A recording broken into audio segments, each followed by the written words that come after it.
think we're live. Oh, we are live. Yeah, we Hope love to so. be live. Let me see. It could be live. Yeah. Yeah, live, live, alive. Well, we're moving, so it looks like we're alive at least. Wow. Scott and I have been discussing business for a bit here, and when you own your own business, you come up with people, or most places you come up with people, right? You deal with people in some way or another. And some of those people, if they're hiring or trying to get bits and or whatever they're doing with you, they don't really know what they're talking about a long time. And so we have to inform them the best we can. And Scott was even saying, we send them out a contract, they sign this contract, and then they don't do what's on the contract, even though they signed it. And I said to Scott, I said, Scott, well, a lot of times the person who's signing the contract isn't the person contacted. When you get there, your contact is not that person, and they're only going by whatever somebody said. So sometimes I suggested, and it takes time that, on Wednesdays when we have things going out on the weekend, we'll do a thing called troubleshooting. Basically, call them up and say, are we on a line with this? Now this is true too. Scott is probably going, well, I know that we've done that and all that. And it's true because even when you do that, even when you call them up and say, we're coming at this time. We need this, and this. And then this person on the other line probably doesn't know what the hell you're saying. Yeah, yeah, yeah. Well, yeah, we're going to have you this weekend. Okay. Yeah. Well, yeah, yeah. And there again, this isn't the person you're going to be meeting anyway. It's just somebody you're calling.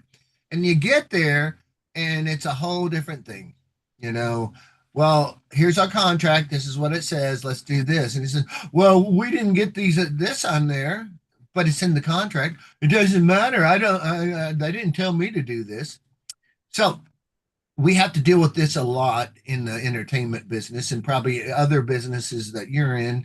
If you're not, it's not entertainment, dealing with people and dealing, and how do we do that and keep it from becoming personal and getting upset that they're not doing everything we've been working years to have this script, to give it to them and say, this is what we need to have your show go the way you want it to go. We've done this for 20, 30, 40 years, so we know. And then you get there and you got to start all over. So that's what we were discussing earlier, getting a little frustrated with people, with communication, and I was saying to Scott, I said, Scott, it's not ever going to quit because there's always going to be those people out there who doesn't they don't look at the contract. And there's going to be people who do look at the contract, but we're always going to get this inflection of these people who probably shouldn't be in that position they're in. Go ahead, Scott. Give them some words here of I don't know. wisdom. I kind of can beat down like every time. A lot of times, you talk to somebody, you think you got it under control, and then well, you show up to the back gate of Universal Studios, and your name's not on the list, but everybody on your team's on the list, and you're like, well. I'm sure I sent an email and my name was on there, and my team, how'd they get cleared, right? Like they're cleared, but I'm not cleared, and I'm like the owner of the company and the DJ. So, you lose an hour. You get there early and you get ready to set up, and then, well, I guess you just have to do double time to make up for it on a mistake that wasn't, that I didn't have any part of. Like, I even brought extra people to be able to cover for a mistake like that. And I don't think a lot of people understand that it's nothing appears to be at face value these days. Even if you have a bunch of information, or you could, go behind everybody and everything that you do and be like, well, did you remember to bring a speaker cord? Or, I had a DJ show up without speakers once. I was like, well, and he told me, well, you knew I didn't have speakers. I'm like, what the hell are you talking about? Like, you worked for me how long? And I'm just supposed to, pick up out of the sky that you didn't have speakers? What if I wasn't on? Like, you know, because I run my event company a certain way, like I don't trust barely anybody to do anything, even when they tell me they're going to do it. So I was actually on the event that day, and I put double people on shows to cover for whatever could be forgotten, or maybe something breaks on site and someone's got to run to a store while someone's on site, handling the event. So that also comes in mind with understanding who a security person is. A security person I don't worry too much about, and I have most of those people around me, so I have less things to deal with, or worry about. So at the same time, I couldn't imagine having non-security people on my circle when most of them are, and then having to worry about all the things they'll forget. Because when you're running a business and you have multiple things going in multiple different directions, you could sit there and worry about 10 different problems in each direction, or you could be like, well, this guy's solid. I'll go worry about something else. And then you get a phone call from somebody and they're like, hey, man, I know I'm scheduled for this gig. Can I get out of it? You spent all the time, as a business owner, making sure that, the event was, taken care of, so you can go spend your time worrying about something else. And now you have to backtrack and fix whatever the hell this person said they couldn't do, or what said, no, trying to get out of, even though they said they would do it, or sign a piece of paper that said, hey, look, my dates are pretty solid. And then, these little things like, oh, it's not that big of a deal. I never asked for any time off. But if you get constant little taps, there's only so much you can take before you freaking explode. Yesterday, I just went to bed all day so I wouldn't have to talk to anybody, because I look at them and they're like, "Oh man, where's the disappointment coming? I'm just waiting for it." Like, "Oh, someone worked for me forever, and then all of a sudden they want a day off, or I can't make this event, or well, I had another guy who I'd scheduled a long time ago, a month or two ago, to do April 11th, and then we were kind of strapped for people because it's a busy prom school weekend or whatever. And the guy texted me and said, oh, okay, here's the first part. Like, I was texting him to give him more work. And then as he was saying yes to the future dates, he said, I can't make 4/11. And I was like, why can't you make 4/11? Or what's the point of scheduling you ahead of time if you can't make it? And then he says, I have something that I can't get out of. And well, what am I do there? Right? I gotta fill the shift, right? So I find out later when I go do a wedding last Monday that he comes up to me because he's also an employee here. That's where I kind of figured, I thought, he had a shift at this venue that he couldn't get out of. And I don't really push too hard because um and I don't want any problems with the venue. And if he's got something scheduled and he is double booking himself because he has his head up his butt and he doesn't keep paying attention to what the hell's going on. Anyway, he comes up to me and says, "Oh yeah, I couldn't make that 4/11 because my girlfriend had a birthday." You understand, right? No, the fuck, I don't. I don't understand it at all. And then when you add that on times, everybody that comes up to you, oh, it's not that big of a deal. I don't ask that all the time, or I don't do this. Add them together. Add that times 300 events. Add that times 12 people, 16 people, depending on what's happening on the weekend. Add it all together. Tap, tap, tap, tap, tap, tap. When does the freaking camel's back break? Or when does the glass crack? And then I said to Scott, I said, what I did is I have a list, and he maybe a bigger list than he has right now, but I used to have a really big list of entertainers, and not so much like Scott's great entertainers, okay, not that kind, but I had a list of 10 to 20, top ranked people, just I mean of every skill set. So as soon as they do it once, I say, but I always say, if you take this gig, it's your gig, okay? And if you don't want it, that's fine, but only take it if you're going to do it. Other than that, because it got to the point I was just where Scott was, people were getting out. I want to go to this concert. I said, what? I want to go to a concert. I said, go to a concert a different day. You're booked on this gig. And then what I did, actually, what I just started doing is the rank in my company went down. So when you get down on that list, I don't give you any work hardly. I mean, I'll give you work, but only if I have to. Not that I don't want to give you work, but I'm going to get everybody else who's going to be loyal to me and go to the gigs. I'm going to put them up top. And that's always the way it's going to be. I think every time, and this is both ways, when you try to get an entertainer a gig and you don't get them and you put them on hold, you get a negative brownie point in their brain. But every single time you cancel on an agent like us, you get a triple. You get a triple pound on the head. Why did I even put you on that gig to take you off? This is a waste of my time, my effort. And what I used to do too, I used to prepay for the entire year. If you had any gig, if anybody in my company had any gig at all, I'd prepay it so I didn't have to pay it later because I'm an entertainer too. And I just didn't have time to be paying all these people like 10 or 20 people a week when I had to do my gig. And I was where Scott is. When I was younger, I worked day to night. I mean to midnight almost every single day, and I every single day, and I'd have 10 to 30 calls a day too, and it it burned me out. It really did. I decided 2 years ago. I don't even know if I want to answer that darn phone, but but you got to figure out where you're at. So today we were saying, when you're running a company, kind of what's the thing that's bringing you down in your own company?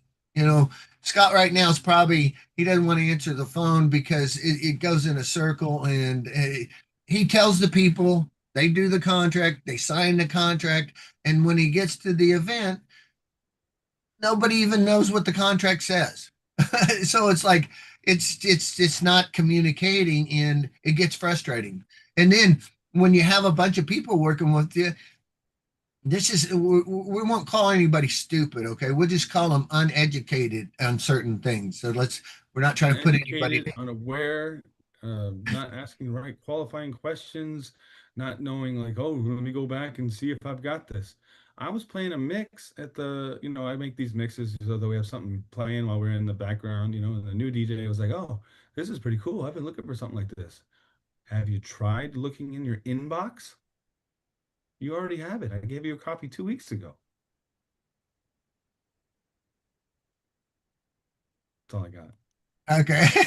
This is what I come up and say, people don't know what they don't know, and sometimes even when they know it, they don't know it. So it just, and the truth is, I don't see it stopping. I don't see when you get frustrated. I understand, but and so this is why I say to you guys out there who's running a company similar to ours or bigger or smaller or whatever, figure out a way not to take it personally when your people are kind of not that bright, or they just don't listen, and you get pissed off. You got to figure out something, either how not to get so pissed off or how to. I was telling Scott earlier, I said, every time in the last 40 years when something came up, I put it in my head and I said, how can I improve this?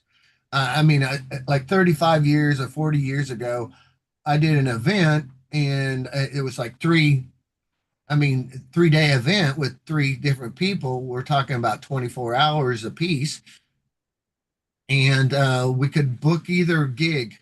One was in downtown Dallas, and the other one was in DeSoto. And the DeSoto one rained out. The Dallas one couldn't rain out. It didn't have mud, and so it wasn't flooded or anything. And we could have done that 3 days. So since then, I've always had a rain or shine events because we don't do them if they're not rain or shine. And some people will. They bounce house places will do that because they don't want their bounce house to get wet, because it takes them 10 to 20 hours to clean those suckers out when they get wet. They have to crawl through them, clean them up, or they'll get all moldy. So they'll take rain or if it's raining, because they don't really want to clean it up. But my people are mostly, I don't do a lot of bounce houses, every once in a while, but not hardly. I do entertainers, and if they get wet, they can go wash themselves off. Heck with that. You know, I I just want something guaranteeable, so that we guarantee that we'll be there, and they guarantee they'll pay us if we do our job. And but then Scott and I had this problem before: is people think their personal life is more important than our business, and yes and no. I mean, if it's really a dire thing, And I've done this because somebody said, well, I can make $10,000 that day and you're only going to pay me that. Is there any way I can get out of this? And I say, I'll work on it if I can, as long as they'll say, if you can't, I'll do your gig. That's what I need to know. Would they be there if I needed them? And most of the time I can get them out.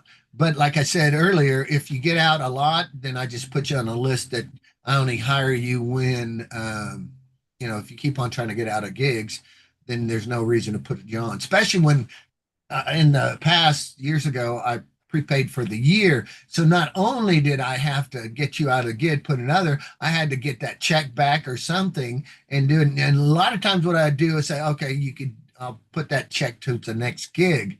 But when you already paid for the whole year, now you're in another year. So, so, so look at both of our ways we did it and say, my way wasn't the right way, especially if I'm prepaying. And the other way, if hopefully if some entertainers are listening, because we're both entertainers too. I mean, we both own a company. We both have done thousands of gigs. We've been doing it. I've been doing it 40 years or more.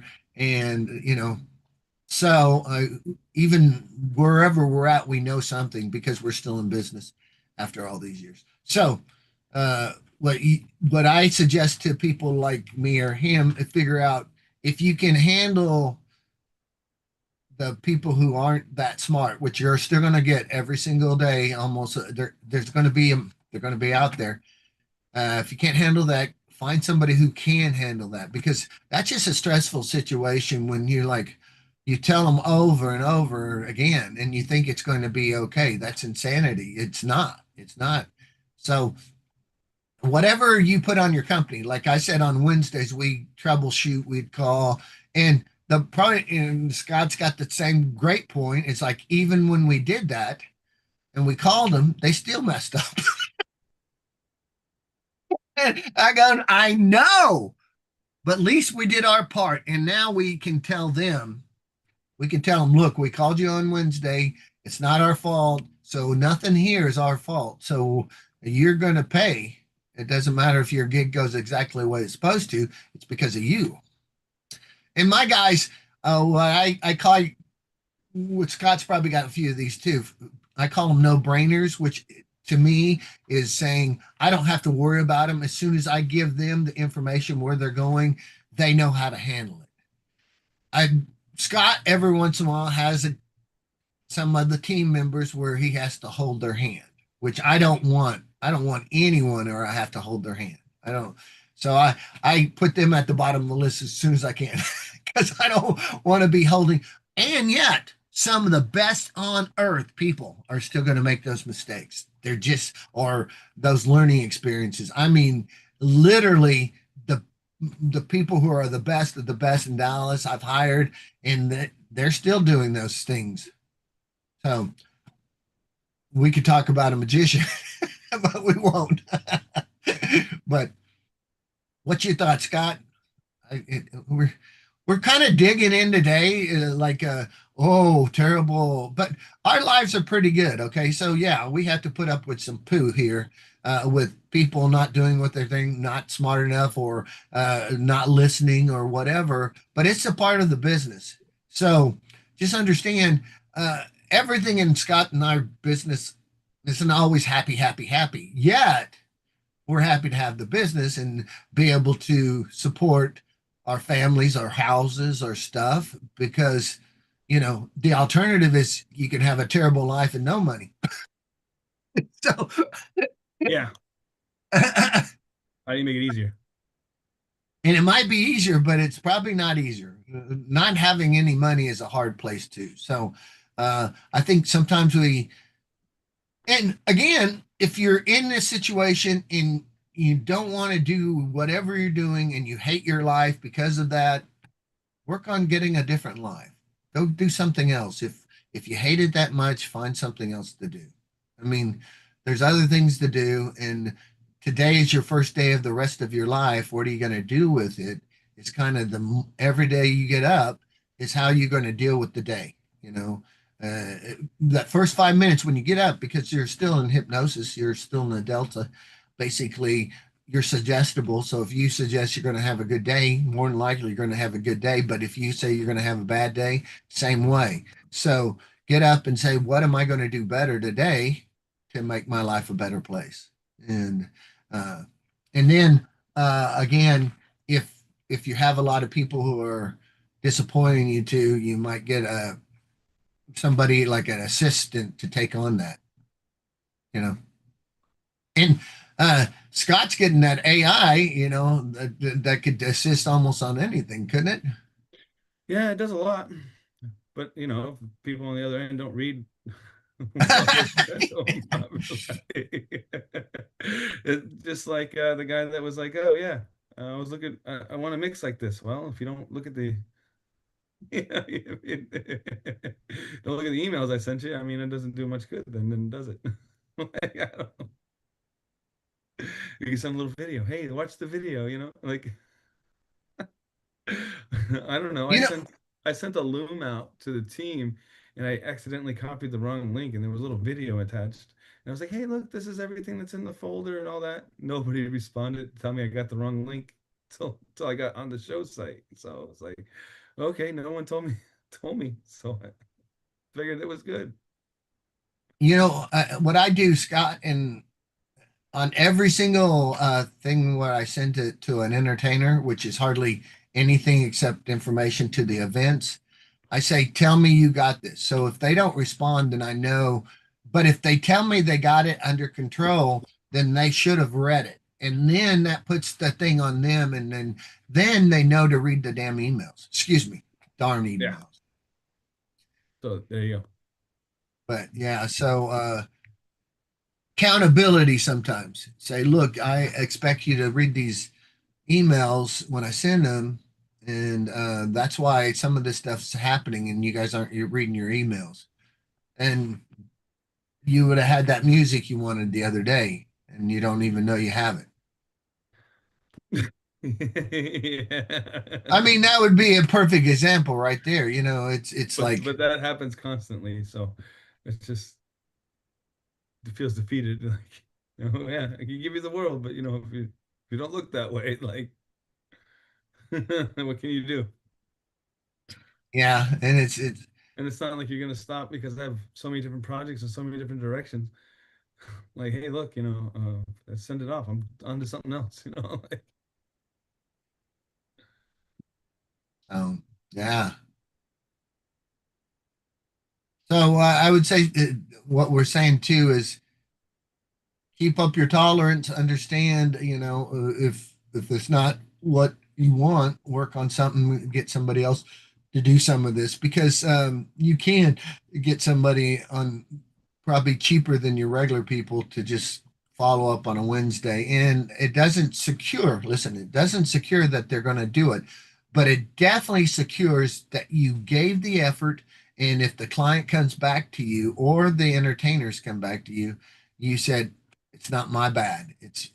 This puts the shoulder on the weight on their shoulders and takes it off of yours. Because once they say, and I have my entertainers say, I've got it.